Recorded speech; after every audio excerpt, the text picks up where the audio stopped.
Bonjour à toutes et à tous et bienvenue dans cette série d'entretiens consacrés aux problématiques qui concernent votre vie quotidienne, à vous Français établis à l'étranger ou vous qui souhaitez partir à l'étranger. Des entretiens d'une quinzaine de minutes, des rencontres avec vos élus, députés, sénateurs, des experts des domaines que nous allons aborder. Et l'épisode de ce jour est consacré à la santé et à la prévoyance. Et pour en parler, Richard Yung, bonjour. Bonjour. Sénateur des Français établis hors de France, groupe Rassemblement des démocrates progressistes et indépendants. Anne Genté, bonjour. Bonjour. Députée LREM de la 11e circonscription des Français établis à l'étranger. C'est l'Asie, l'Océanie, l'Europe orientale.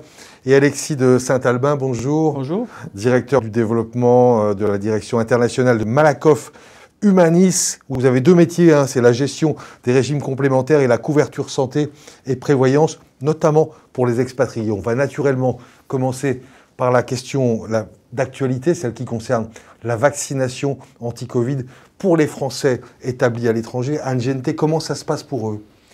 Alors, le ministère des Affaires étrangères a très vite pris le sujet à bras-le-corps, d'ailleurs avec l'ensemble des parlementaires, pour d'abord établir une cartographie.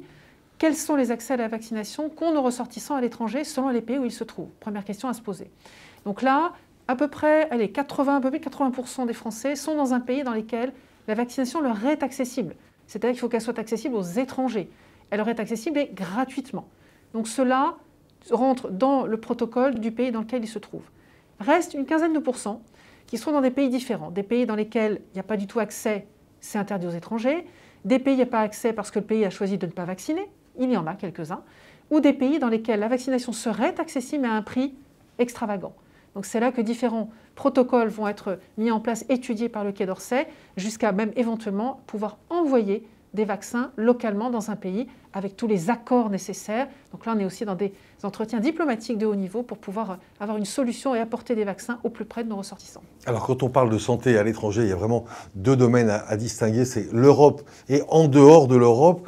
Richard Yung, comment ça se passe pour les Français qui partent travailler dans un pays de l'Union européenne du point de vue de la santé et de la prévoyance? À l'intérieur de l'Union européenne, il y a des accords de réciprocité en matière de sécurité sociale.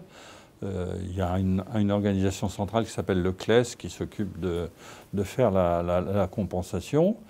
Il y a des accords, par exemple, pour la vaccination, encore que j'ai eu plusieurs cas de pays de l'Union européenne où les pays demandaient une inscription spéciale sur une liste, c'est le cas de la Grèce par exemple, qui est très difficile à obtenir et donc les Français qui sont en Grèce n'arrivent pas à se faire vacciner contre le Covid. Bon, c'est un cas, il y a peut-être 2-3 pays comme ça, mais bon. En dehors de l'Union, évidemment, c'est différent. Soit il y a un accord, une convention sociale qui permet la réciprocité. Il doit y avoir une trentaine de pays, quarantaine de pays. Soit il n'y en a pas. Et là, on est dans une zone beaucoup plus délicate. Ça veut dire que le Français expatrié doit veiller à sa propre protection sociale. C'est-à-dire prendre une protection soit par la CFE, soit par des sociétés d'assurance, soit par votre société qui est la société phare en la matière. Quel service, justement, vous proposez chez Malakoff Humanis? Alors, je veux juste préciser une chose, c'est que les vaccins contre le Covid sont remboursés par la Caisse des Français de l'étranger et par la plupart des complémentaires. Alors, évidemment, quand c'est des prix qui sont au-delà du raisonnable et de l'habituel, il va se poser un problème, mais généralement, c'est remboursé. Là, on parle des expatriés, c'est-à-dire des gens qui travaillent, habitent de manière un peu permanente à l'étranger et donc qui relèvent des régimes de sécurité sociale du pays dans lequel ils sont. Donc c'est pour ça que, comme le dit le sénateur Yung, c'est important de distinguer l'Union européenne et en dehors de l'Union européenne, parce qu'en dehors de l'Union européenne, en matière de santé, le résident ou la personne qui travaille dépend du régime de santé de son pays. Donc dans certains pays, il y a des bons régimes, tout se passe très bien. Dans d'autres, il y a des bons régimes, mais on n'y a pas accès. Par exemple, en Australie, ce n'est pas parce que vous avez travaillé en Australie que vous avez accès automatiquement au régime de sécu australien. Il faut des conditions de résidence. Et puis dans les pays, il n'y a quasiment rien. C'est là où il faut se poser la question de se dire qu'est-ce que je fais pour bien me couvrir. Et c'est vrai que par rapport à l'ensemble des risques auxquels on a droit en France quand on travaille, quand on réside, la retraite, la santé, la prévoyance, l'assurance chômage, la santé, c'est ce qui vient en premier pour les Français. Encore il y a encore beaucoup de Français qui se disent « moi je suis en bonne santé, je n'ai pas besoin de couverture ». Et donc je voudrais rappeler un peu une évidence, c'est que c'est comme quand vous conduisez votre voiture, c'est pas une fois que vous avez eu un accident que vous l'assurez. Ben, la santé c'est pareil. Un assureur, mais que ça soit un assureur d'État, comme la Sécurité sociale ou la Caisse des Français de l'étranger, ou un assureur privé, qui soit à but non lucratif ou pas d'ailleurs, il assure un risque à venir, pas quelque chose d'avéré. Donc c'est pas quand on est malade ou quand on commence à avoir un pépin qu'il faut s'assurer, c'est vraiment avant. Voilà. Et là, les Français qui vont essentiellement dehors de l'Union européenne, c'est là où il faut être le plus vigilant. Ils peuvent garder cette continuité française avec la Caisse des Français de l'étranger. Donc grâce à ça, ils ont la Sécu, avec une continuité parfaite avec la France. Et puis bien souvent, il faut une complémentaire parce que la CFE rembourse un peu comme la Sécurité sociale. Donc en fonction des pays, il faut prévoir une complémentaire. Ça coûte cher ça ? Alors ça peut coûter cher, après c'est extrêmement variable. Ça dépend de votre âge, ça dépend du pays dans lequel vous êtes. Hein. Entre la Malaisie, qui est un pays qui a un bon système de santé, pas très cher, et puis les États-Unis, qui a un bon système de santé très très cher, ça va du simple au triple, vous voyez. Et voilà. Et puis après, ça peut dépendre du niveau de couverture que vous voulez aussi. Vous pouvez vous assurer uniquement pour le très gros risque, c'est-à-dire l'hospitalisation, le rapatriement, et puis la médecine de ville, tout ça, vous gardez que la CFE. Ou alors vous pouvez avoir la super couverture, avec des plafonds très élevés ou pas de plafond du tout. Ça va dépendre de votre âge, du nombre de personnes à couvrir. Vous voyez, il y a plein de facteurs qui fait que c'est extrêmement difficile de dire combien ça peut coûter. La CFE a des assurances pour les moins de 30 ans qui ne sont pas chères du tout. Hein. Donc pour de mémoire 30 € par trimestre, vous avez la sécurité sociale. Ouais, bon, ce n'est pas forcément suffisant, donc il faut peut-être prévoir souvent une complémentaire santé, mais au moins ça permet cette continuité et puis pas de se dire mince, voilà, je me suis fait renverser par une voiture, j'ai pas d'assurance, qu'est-ce que je fais? Voilà, qu'on s'entende bien, dans certains pays il n'y a pas besoin parce que s'il y a un régime correct de santé, ça ne sert à rien de se couvrir deux fois.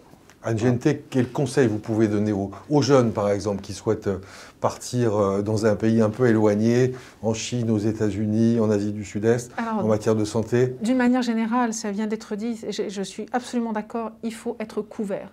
Même si on a 30 ans, statistiquement, on sait qu'entre l'âge de 15 et 55 ans, on ne va pratiquement jamais chez le médecin. Et c'est heureux. Enfin, de temps en temps, on y va.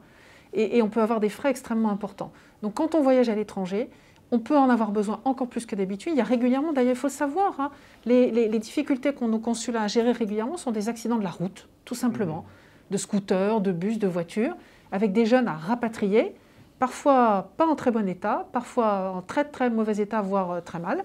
Et ça coûte une fortune. Et on a des familles qui rencontrent des drames à cause de ça parce que le jeune n'était pas assuré. Donc vraiment, la première chose à faire quand on part, que ce soit d'ailleurs en vacances ou pour s'établir, prendre une assurance santé. Ça peut coûter extrêmement peu cher et ça peut rapporter très gros au bout du compte. Alors la petite carte déjà qu'on demande auprès de la sécurité sociale, la carte de sécurité européenne, c'est ça? Ça c'est pour l'Europe, ça c'est pour l'Europe. Mais ça peut aussi ne pas suffire. Hein, voilà. Mais dès qu'on sort de l'Europe, il faut prévoir une assurance santé. C'est fondamental, quel que soit l'âge. Quel que soit l'âge. Je pense par exemple aux moins jeunes.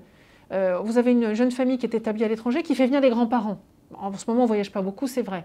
Les grands-parents, je suis certaine que beaucoup ne pensent pas du tout à prendre une assurance santé. Et pourtant, c'est vraiment un âge où là, pour le coup, il en faut une. Et comment on fait techniquement pour faire couvrir ces grands-parents qui viennent vous rendre visite à l'étranger? Alors, si c'est des étrangers qui viennent en France, il faut qu'ils prennent une assurance de leur pays d'origine. Si c'est des Français, généralement, ils ont des droits. Donc après, il faut regarder. Il n'y a pas forcément nécessité de prendre une couverture. Après, un ressortissant français qui rentre dans l'espace Schengen, il est obligé, pour avoir son visa, d'avoir une couverture Schengen, donc de l'assistance. Vous voyez, donc normalement, il ne devrait pas y avoir trop de trous dans la raquette quand on vient en France, normalement. Alors, si je peux ajouter un point important, beaucoup de personnes pensent qu'avec un paiement fait par une carte de crédit, je suis entièrement couvert. J'encourage vraiment les gens à lire toutes les petites lignes, avec beaucoup d'attention avant d'affirmer. Même quand on a une carte de crédit, plus, gold, noir, tout ce que vous voulez, toutes les couleurs, là. Lisez bien les petites lignes du début à la fin. Et dites-vous qu'un assureur, pardonnez-moi, c'est un métier à but lucratif. Voilà. Sauf chez nous. Vous êtes un organisme non lucratif. Voilà, on est à but non lucratif. Mais je vois ce que dit Madame la députée. Les cartes bancaires, généralement, prévoient des couvertures de rapatriement. Pas de prise en charge et de remboursement. Après, si votre assurance, votre sécu vous rembourse, très bien, mais sinon, vous êtes susceptible de vous payer. Et là, un avion médicalisé, c'est entre 50 000 et 150 000 euros. Vous voyez ? Et avec le Covid, on peut avoir besoin d'une réanimation pendant plusieurs jours. Et la réanimation, on n'est pas transportable, on ne peut pas rentrer, on ne peut pas voyager. Ça coûte extrêmement cher. Hein. La journée de réanimation en France, on est sur du 4 000 à 5 000 euros par jour. Bon, bah, vous voyez ça, vous déclinez ça dans les différents pays au monde. Et la CFE, pourtant, on propose un produit assez avantageux hein, en termes de Covid en ce moment. Quelqu'un était au courant ici de ce dispositif ? Oui, alors la CFE, donc très rapidement, il y a 1 an, au moment de la pandémie, a créé une offre pour se couvrir contre les effets du Covid et notamment pour couvrir les Français qui n'avaient pas de couverture. Donc c'est une offre qui n'est pas équivalente à une couverture globale, c'est spécifique au Covid, mais il y a des formalités un peu simplifiées pour y adhérer. Donc aujourd'hui, n'importe quel Français peut adhérer à la CFE. Il n'y a pas de questionnaire médical à la CFE, il peut y avoir un délai de carence, ce qui est normal. Mais encore une fois, on en revient à ce qu'on disait avant, il faut préparer son expatriation avant. Ce n'est pas une fois que vous êtes au Pérou, vous dites, bon, maintenant, qu'est-ce que je fais pour ma couverture santé? C'est avant. Et là, vous pouvez faire des devis en ligne, aller consulter combien coûte la CFE, une complémentaire. Voilà. Puis après, vous avez des conseillers qui vont vous dire, vous partez comment, qu'est-ce que vous allez faire, vous avez quel âge, enfant, pas enfant, quels sont vos besoins. Et les assureurs ou la CFE va vous conseiller une couverture adaptée. Vous n'avez pas besoin d'une couverture phénoménale quand vous allez, je l'ai dit tout à l'heure, en Malaisie. En revanche, si vous allez au Brésil, il faut savoir qu'au Brésil, il y a une médecine un peu à 2 vitesses. Et si vous allez dans des hôpitaux privés, c'est quasiment du niveau des États-Unis en termes de coûts, quoi. Quels sont les pièges à éviter d'une manière générale quand on part à l'étranger comme ça et qu'on ne prévoit pas tout à fait suffisamment? Il faut regarder le système national du pays où l'on va. Quand c'est dans l'Union, en général, c'est du même niveau ou à peu près du même niveau que la France, c'est bien. Dans d'autres cas, soit le système est défaillant, c'est-à-dire que... et dans ce cas-là, il faut aller dans une clinique privée, locale, qui coûte très cher.